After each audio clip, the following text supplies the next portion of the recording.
Hey guys, welcome to the study with Mayank. मैं हूं आपका मयंक। आज हम लोग टेस्ट 35 के अंतर्गत यूपीएससी प्रीलिम से संबंधित भारतीय राज्य व्यवस्था एवं शासन के प्रश्नों को देखेंगे। तो चलिए स्टार्ट करते हैं आज का वीडियो। देखते हैं क्या क्या डिस्कस करना है यहाँ पर। आज का पहला प्रश्न है, राज्य कार्यपालिका में शामिल हैं मुख्यमंत्री, मंत्रिपरिषद और महाधिवक्ता, राज्यपाल और मुख्यमंत्री, मंत्रिपरिषद, राज्यपाल और मुख्यमंत्री, राज्यपाल, मुख्यमंत्री, मंत्रिपरिषद और महाधिवक्ता। भारत के संविधान में राज्यों में सरकार के उसी पैटर्न की परिकल्पना की गई है जो केंद्र के लिए है, अर्थात यहाँ पर भी आपको संसदीय प्रणाली वाला पैटर्न देखने को मिलता है। तो संविधान का जो भाग 6 है, तो भाग 6 में राज्यों में सरकार से संबंधित प्रावधान दिए हुए हैं। तो संविधान का भाग 6 जो है, इसमें अनुच्छेद 153 से लेकर 167 तक यहाँ पर राज्यों की कार्यकारिणी से संबंधित हैं। राज्य की कार्यपालिका में राज्यपाल, मुख्यमंत्री, मंत्रिपरिषद और राज्य के महाधिवक्ता शामिल हैं। तो यहाँ पर आपका सही आंसर है पहले का डी वाला। दूसरा प्रश्न है आपका, धन विधेयक के संदर्भ में निम्नलिखित कथनों पर विचार कीजिए। पूछा गया है कौन सा कथन यहाँ पर सही है। किसी कर के आरोपण, उसमें कमी और हटाने को धन विधेयक का भाग समझा जाता है, जबकि किसी भी कर का नियमन सामान्य विधेयक का भाग होता है। कोई भी विधेयक धन विधेयक है या नहीं, इसका निर्णय लोकसभा के अध्यक्ष द्वारा किया जाता है। जब किसी धन विधेयक को राष्ट्रपति की अनुमति के लिए प्रस्तुत किया जाता है, तो राष्ट्रपति उसे सदन के पुनर्विचार के लिए वापस नहीं भेज सकता है। संविधान के आर्टिकल 110 में धन विधेयक की परिभाषा दी गई है और इसके लिए कुछ मामले बताए गए हैं जहां पर वह धन विधेयक समझा जाएगा, यानी कुछ कंडीशंस दी गई हैं। उन कंडीशंस के आधार पर किसी विधेयक को धन विधेयक का दर्जा दिया जाएगा। तो यहां पर आपका पहला वाला कथन गलत हो जाएगा। अगर हम धन विधेयक की बात करें तो धन विधेयक में किसी कर का अधिरोपण, समाप्ति, परिहार, परिवर्तन या विनियमन से संबंधित नियम दिए हुए थे। यहां पर बोला गया है कि यहां पर किसी भी कर का नियमन सामान्य विधेयक का भाग होता है, गलत है। किसी भी कर का विनियमन जो होता है वो भी धन विधेयक का ही भाग होता है। तो यहां पर आपका पहला वाला कथन गलत हो जाएगा। सेकंड वाला कथन आपका बिल्कुल सही है। यदि प्रश्न उठता है कि क्या कोई विधेयक धन विधेयक है या नहीं, तो लोकसभा अध्यक्ष का निर्णय यहां पर अंतिम होता है और इस संबंध में उसके निर्णय को किसी भी न्यायालय या संसद के किसी भी सदन में या राष्ट्रपति के द्वारा चुनौती नहीं दी जा सकती है। तो यहां पर आपका सेकंड वाला कथन सही है। आपका तीसरा वाला कथन यहां पर बिल्कुल सही है। यदि राज्यसभा 14 दिन के भीतर लोकसभा को विधेयक नहीं लौटाती, तब विधेयक को लोकसभा द्वारा मूलतः पारित किए जाने के रूप में दोनों सदनों द्वारा पारित कर दिया जाता है और अंत में विधेयक को राष्ट्रपति के समक्ष प्रस्तुत किया जाता है। तो ऐसे में राष्ट्रपति या तो विधेयक को अपनी मंजूरी दे सकता है या विधेयक के प्रति अपनी मंजूरी को रोक सकता है, लेकिन विधेयक को ये पुनर्विचार के लिए सदनों को नहीं लौटा सकता। तो यहाँ पर आपका तीसरा वाला कथन भी सही है। यहाँ पर आपका 2 और 3 कथन सही है, तो आपका सही आंसर है सेकंड का बी, केवल 2 और 3। तीसरा प्रश्न है आपका, अनुसूचित जाति और अनुसूचित जनजाति यानी SC/ST अत्याचार निवारण अधिनियम 1989 के संदर्भ में निम्नलिखित कथनों पर विचार कीजिए। पूछा गया है कौन सा कथन सही है। यह अधिनियम सूचीबद्ध अपराधों के परीक्षण के लिए विशेष अदालतों की स्थापना करता है। अधिनियम का उद्देश्य अनुसूचित जाति और अनुसूचित जनजाति के अलावा किसी अन्य व्यक्ति द्वारा अनुसूचित जाति एवं अनुसूचित जनजाति के खिलाफ अत्याचार को रोकना है। देखिए, आपका पहला वाला कथन यहाँ पर बिल्कुल सही है। अधिनियम सभी राज्यों में प्रत्येक जिले में मौजूदा सत्र न्यायालय को एक विशेष न्यायालय में परिवर्तित करने का आह्वान करता है ताकि इसके तहत दर्ज होने वाले मामलों की सुनवाई की जा सके। तो यहाँ पर आपका पहला वाला कथन बिल्कुल सही है। यहाँ पर आपका सेकंड वाला कथन भी सही है। यह अनुसूचित जाति या जनजाति के अलावा अन्य व्यक्तियों द्वारा अनुसूचित जाति या अनुसूचित जनजाति के खिलाफ अत्याचार के अपराधों को रोकने के लिए एक अधिनियम है। तो यहाँ पर आपका सेकंड वाला कथन भी सही है। यहाँ पर आपका 1 और 2 दोनों ही कथन सही हैं, तो आपका सही आंसर है यहाँ पर तीसरे का सी, यानी 1 और 2 दोनों। चौथा प्रश्न है आपका, लोक अदालतों के संदर्भ में निम्नलिखित कथनों पर विचार कीजिए। पूछा गया है कौन सा कथन सही है। लोक अदालत के आदेश के खिलाफ कोई अपील नहीं की जा सकती है। किसी मामले को केवल पूर्व मुकदमेबाजी चरण में लोक अदालतों में सुना जा सकता है। देखिए, लोक अदालत के निर्णय को सिविल कोर्ट या किसी अन्य अदालत के आदेश के अनुसार माना जाएगा। लोक अदालत द्वारा दिया गया प्रत्येक निर्णय अंतिम होगा और विवाद से संबंधित ये सभी पक्षों पर लागू होगा। लोक अदालत के निर्णय के खिलाफ कोई अपील किसी अदालत में नहीं होगी। तो यहाँ पर आपका पहला वाला कथन बिल्कुल सही है। सेकंड वाला कथन आपका जो है गलत है। लोक अदालत एक ऐसा मंच है जहाँ ऐसे मामले जो किसी अदालत में लंबित हैं या पूर्व मुकदमेबाजी के चरण में हैं तो वो समझौता करके या सौहार्दपूर्ण तरीके से निपटाए जाते हैं। तो यहाँ पर लिखा हुआ है केवल पूर्व मुकदमेबाजी चरण में यहाँ पर जो मामले होते हैं वही सुने जाते हैं, ऐसा गलत है। जो मामले कोर्ट में लंबित होते हैं वो भी यहाँ पर सौहार्दपूर्ण तरीके से मिलजुल कर सुलझाए जाते हैं। तो यहाँ पर आपका सेकंड वाला कथन गलत हो जाएगा, केवल पहला वाला सही है। तो आपका सही आंसर है चौथे का ए, केवल एक। पांचवा प्रश्न है आपका, राष्ट्रीय आपदा प्रबंधन प्राधिकरण एनडीएमए के संदर्भ में निम्नलिखित कथनों पर विचार कीजिए। पूछा गया है कौन सा कथन सही है। प्रधानमंत्री राष्ट्रीय आपदा प्रबंधन प्राधिकरण का पदेन अध्यक्ष होता है। यह प्राधिकरण केंद्रीय गृह मंत्रालय के प्रशासनिक नियंत्रण में काम करता है। देखिए एनडीएमए की अगर हम बात करें तो वर्ष 2004 में हिंद महासागर में आई सुनामी के बाद भारत सरकार ने आपदा प्रबंधन अधिनियम 2005 को अधिनियमित किया है और इस अधिनियम में राष्ट्रीय आपदा प्रबंधन प्राधिकरण के निर्माण का प्रावधान किया गया है। राष्ट्रीय आपदा प्रबंधन प्राधिकरण में एक अध्यक्ष और अन्य सदस्य होते हैं। प्रधानमंत्री जो है ये राष्ट्रीय आपदा प्रबंधन प्राधिकरण का पदेन अध्यक्ष होता है। तो यहाँ पर आपका पहला वाला कथन बिल्कुल सही है। यहाँ पर आपका सेकंड वाला कथन भी सही है। राष्ट्रीय आपदा प्रबंधन प्राधिकरण देश में आपदा प्रबंधन के लिए सर्वोच्च निकाय है और यह केंद्रीय गृह मंत्रालय के प्रशासनिक नियंत्रण में काम करता है। तो यहाँ पर आपका एक और दो दोनों ही कथन सही हैं। तो आपका सही आंसर है यहाँ पर पांचवें का सी, एक और दो दोनों। छठवां प्रश्न है आपका, सहकारी समितियों के संदर्भ में निम्नलिखित कथनों पर विचार कीजिए। पूछा गया है कौन सा कथन यहाँ पर सही है। सहकारी समितियों के गठन के अधिकार को 97 में संवैधानिक संशोधन अधिनियम 2011 द्वारा एक मौलिक अधिकार बनाया गया था।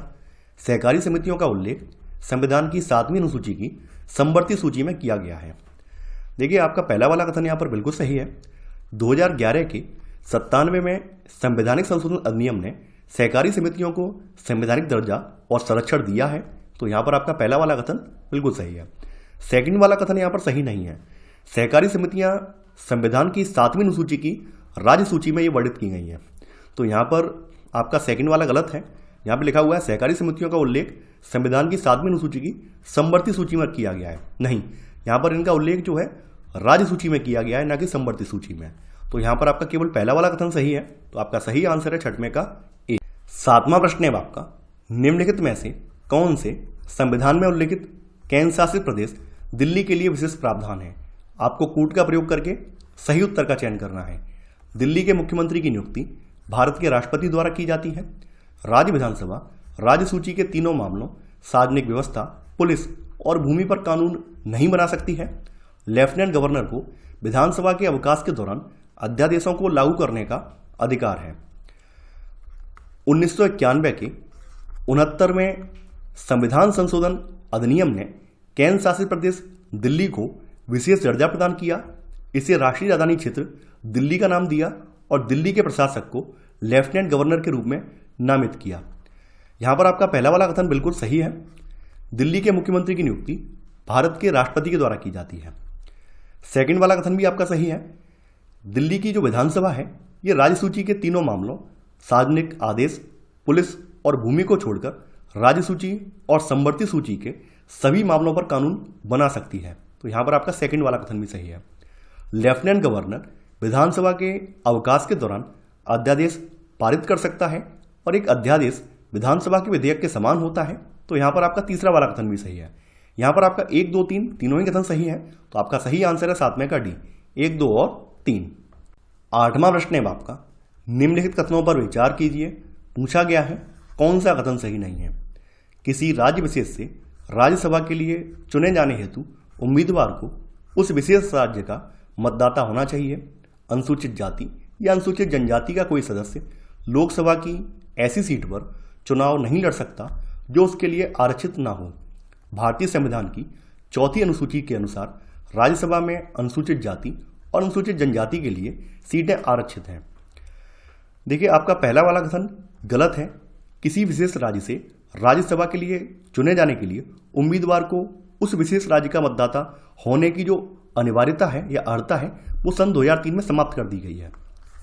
यानी अब वो कहीं से भी चुनाव लड़ सकता है, जरूरी नहीं है कि वो संबंधित राज्य का मतदाता ही हो। तो यहाँ पर आपका पहला वाला कथन गलत हो जाएगा। आपका सेकंड वाला कथन भी यहाँ पर सही नहीं है।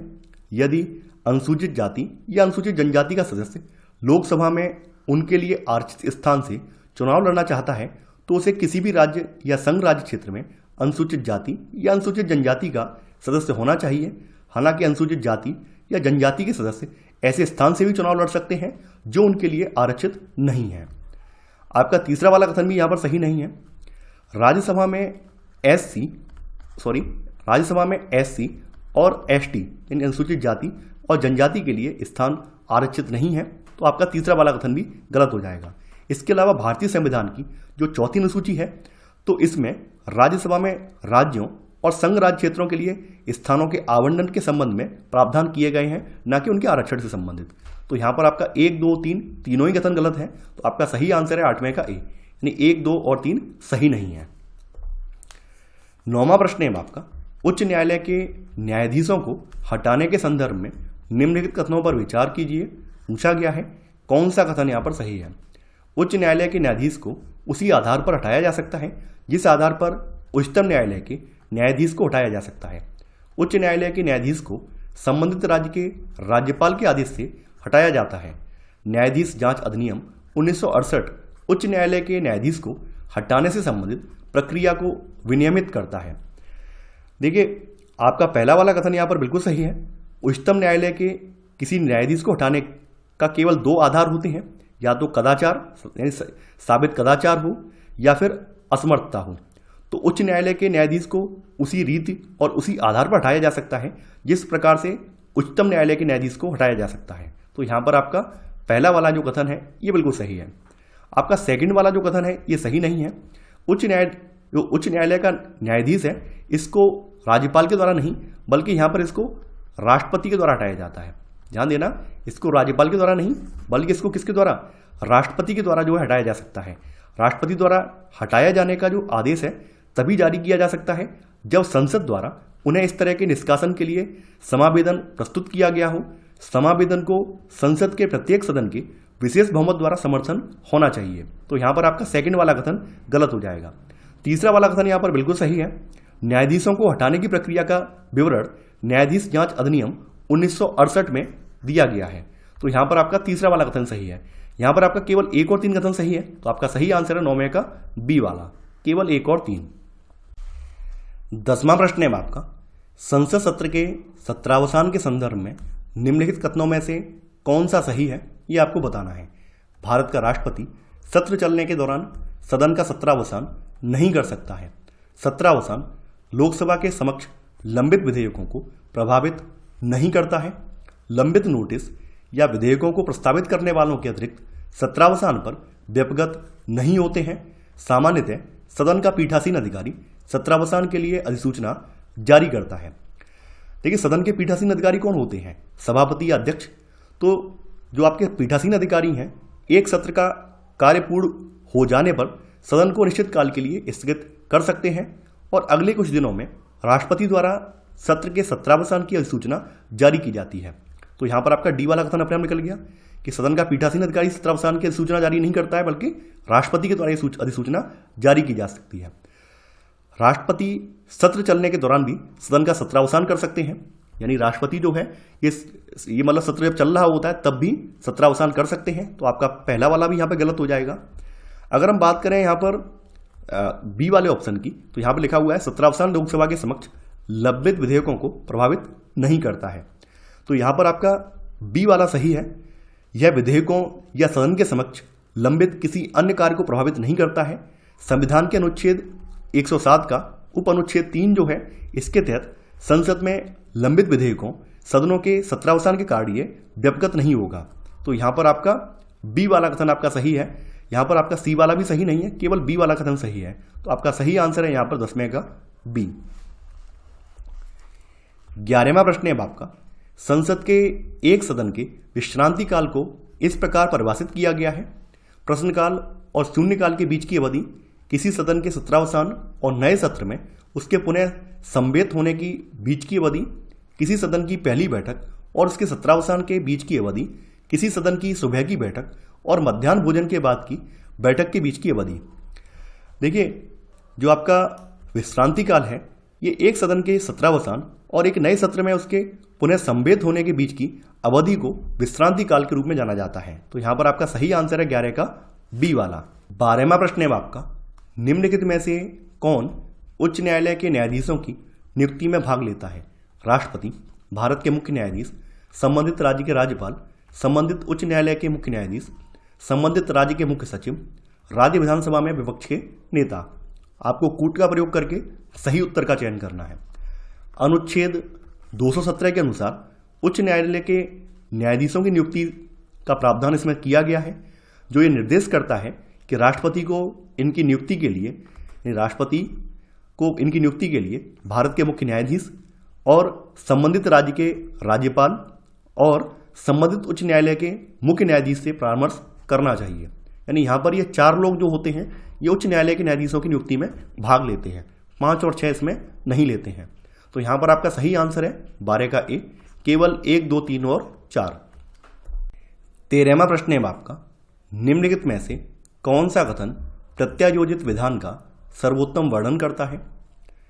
राज्यसभा द्वारा राज्य सूची में सूचीबद्ध किसी विषय पर संसद को कानून बनाने के लिए अधिकृत किया जाना, राज्यसभा द्वारा केंद्र व राज्यों दोनों के लिए एक नई अखिल भारतीय सेवा गठित करने के लिए लोकसभा को अधिकृत किया जाना, राज्यों का समूह जो राज्य सूची में निहित किसी विषय पर एक आदर्श कानून बनाने के लिए संसद से अनुरोध करता है, संसद कानूनों की रूपरेखा बनाती है तथा कार्यपालिका को मूल कानून के ढांचे के भीतर विस्तृत नियम और विनियम बनाने के लिए अधिकृत करती है। देखिए, यहाँ पर आपका जो प्रत्यायोजित विधान है तो इसका सर्वोत्तम जो वर्णन है वो आपका डी वाला ऑप्शन है। यानी संसद कानून की एक रूपरेखा तैयार करती है और कार्यपालिका को मूल कानून के ढांचे के भीतर विस्तृत नियम और विनियम बनाने के लिए अधिकृत करती है और इसे प्रत्यायोजित विधान या कार्यकारी विधान या अधीनस्थ विधान के रूप में जाना जाता है। ऐसे नियमों और विनियमों को उनकी जांच के लिए संसद के समक्ष रखा जाता है। तो यहाँ पर आपका सही आंसर है 13 का डी। यानी प्रत्यायोजित विधान को किस नाम से, कार्यकारी विधान या फिर अधीनस्थ विधान के नाम से भी जाना जाता है। तो यहाँ पर आपका सही आंसर है 13 का डी वाला। 14वां प्रश्न है आपका, राज्यसभा के सभापति के संदर्भ में निम्नलिखित कथनों पर विचार कीजिए। पूछा गया है कौन सा कथन सही है? वह सदन का सदस्य नहीं होता है, लेकिन मतों के बराबर होने की दशा में वह मतदान कर सकता है। जब उपराष्ट्रपति राष्ट्रपति के रूप में कार्य करता है या राष्ट्रपति के कार्यों का निर्वहन करता है, तब वह राज्यसभा के सभापति के कार्यालय के कर्तव्यों का निर्वहन नहीं करता है। लोकसभा अध्यक्ष के विपरीत राज्यसभा का जो सभापति है ये सदन का सदस्य नहीं होता है और सभापति प्रथम दृष्टया मतदान नहीं कर सकता है, हालांकि वह मतों की बराबरी की दशा में वोट कर सकता है। तो आपका पहला वाला कथन बिल्कुल सही है। आपका सेकंड वाला कथन भी सही है। किसी अवधि के दौरान जब उपराष्ट्रपति राष्ट्रपति के रूप में कार्य करता है या राष्ट्रपति के कर्तव्यों का निर्वहन करता है, तब वह राज्यसभा के सभापति के पद से संबंधित कर्तव्यों का निर्वहन नहीं करता है। तो यहाँ पर आपका 1 और 2 दोनों ही सही हैं। तो आपका सही आंसर है 14 का सी, 1 और 2 दोनों। 15वां प्रश्न है आपका, संविधान संशोधन विधेयक के संदर्भ में निम्नलिखित कथनों पर विचार कीजिए। पूछा गया है कौन सा कथन यहाँ पर सही है? पहला है, इसे संसद के किसी भी सदन में प्रस्तुत किया जा सकता है। इसे केवल एक मंत्री द्वारा ही प्रस्तुत किया जा सकता है। यदि इसे संसद के दोनों सदनों द्वारा विधिवत पारित कर दिया जाता है तो राष्ट्रपति के लिए विधेयक पर अपनी सहमति देना अनिवार्य होगा। देखिए, संविधान के संशोधन का आरंभ संसद के किसी भी सदन में इस उद्देश्य के लिए एक विधेयक पेश करके ही किया जा सकता है और ये राज्य विधानमंडलों में नहीं होता है। तो यहाँ पर आपका पहला वाला कथन बिल्कुल सही है। विधेयक को किसी मंत्री या गैर सरकारी सदस्य द्वारा पेश किया जा सकता है और इसके लिए राष्ट्रपति की पूर्व स्वीकृति की आवश्यकता नहीं होती है। यहाँ पर लिखा हुआ है इससे केवल एक मंत्री द्वारा, नहीं, गलत हो जाएगा। इसे विधेयक को किसी मंत्री के द्वारा या फिर गैर सरकारी सदस्य के द्वारा पेश किया जा सकता है, जरूरी नहीं है केवल मंत्री ही हो। तो यहाँ पर आपका सेकंड वाला कथन जो है ये गलत हो जाएगा। आपका जो तीसरा वाला कथन है ये कथन सही है। राष्ट्रपति द्वारा विधेयक पर अपनी सहमति देना अनिवार्य है। वह ना तो विधेयक को अपने पास रख सकता है और न ही संसद के पास पुनर्विचार के लिए विधेयक को भेज सकता है। तो यहाँ पर आपका तीसरा वाला कथन भी सही है। तो यहाँ पर आपका 1 और 3 कथन सही है, तो आपका सही आंसर है 15 का बी, केवल 1 और 3। तो ये था हमारा आज का वीडियो। आई होप आपको आज का वीडियो पसंद आया होगा। आप लोग इस वीडियो को लाइक और शेयर करना बिल्कुल ना भूलें। तो चलिए आज के लिए बस इतना ही। Thanks for watching. जय हिंद।